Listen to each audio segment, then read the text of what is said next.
Hello and welcome back, and that's right, it's time for another noise test with this NAS today, which is the DS1522 Plus from Synology. This is their latest generation 5-bay NAS system, and it's one of the disk stations that takes advantage of that plastic external chassis over a metal internal structure. And a number of you who are going to be working in relative close proximity to this system, particularly thanks to this system having the option of a 10 gigabit Ethernet upgrade, are wondering about how much noise does it actually make. And in today's video, what we're going to be doing is testing this NAS in 3 different scenarios with 3 different kinds of drives, meaning 9 tests in total. We're going to be looking at 1, how much noise does it make when it boots? 2, how much noise does it make when it's idle, just sitting there with its arms crossed waiting to be used? And finally, how much noise does it make when it's being used? And in today's video, we are looking at its utilization with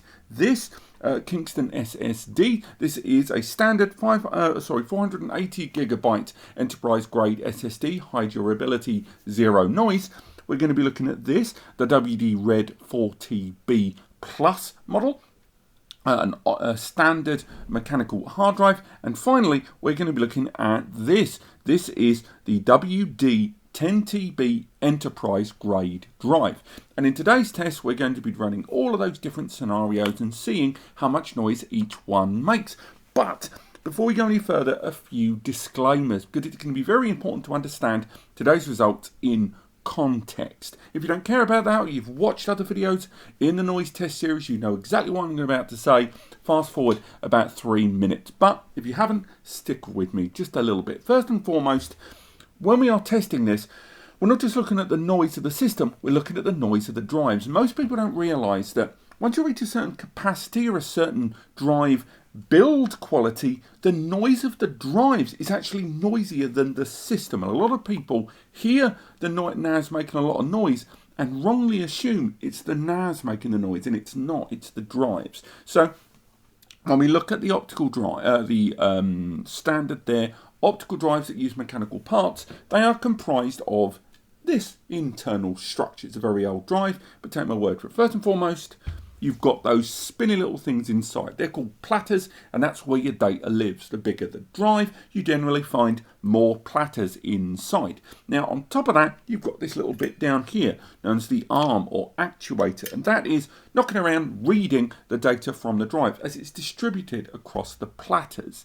Now, what you find is the bigger the drive, the bigger the actuator, and the more enterprise the drive, so in other words, the larger the capacity, normally above 8 or 10 TB, or a drive that is designed to have a sustained durability and performance level, generally cast as enterprise or pro series drives, these drives tend to make a bit more noise because of that arm that's flitting around trying to read it as quick as possible, and all of those platters spinning at the same time. Consequently, the clicks, the hums, the whirs, and the vibration and the hum generally of that drive will be increased. That's why we've included a range of different storage media types there, so we can not only distinguish the sound of the NAS in operation and the fans, but also as we go into the bigger drives, how much noise they actually make.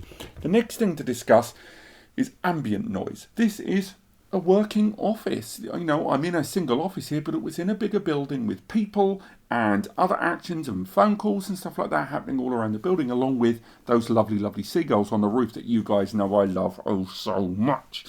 So consequently, I can't just remove those. And, you know, realistically, if you're looking at how much noise this is going to make in your office, chances are you don't work in a soundproof booth.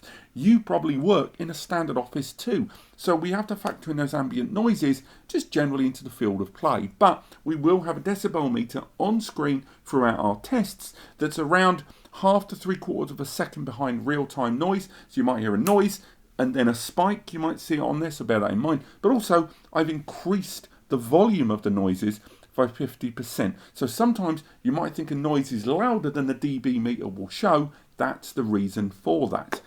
Next, in the third section of it, when I show active use, it's worth remembering we are using the benchmarking tools available in Synology's own DSM storage manager there. So when we do that, we are looking at sequential read performance in an artificial way, But the 4K random is when the drive is going to be accessed across the platters in 4K blocks incredibly randomly across the disk. So that generates a lot more noise, and it's an example of the highest noise point that is possible. So bear that in mind when you see the active test there. That is an example of maximum utilization there. And finally, this is pretty much the only part of the video you're going to hear me talking to you. We put a little bit on the end. Thanks for watching, subscribe, etc. All of that jazz, which is useful but necessary. But at the same time, I know a number of you have come to this video to actually hear the system. So during the tests, I don't talk. Remove me from the equation, so what you'll hear is between 90 and 120 seconds each time of each test of just the system. So you're not going to hear any commentary, you're not going to hear me saying that's allowed to not isn't. You're going to have to read the dB meter and use your ears there. I hope you enjoyed this video. Let me know in the comments if you did, or recommendation for future noise tests. We're trying to test all of the more popular NAS systems as they arrive on the scene in the same parity tests, so you can get a good basis of comparison. But apart from that, thanks for watching, and let's roll with the tests.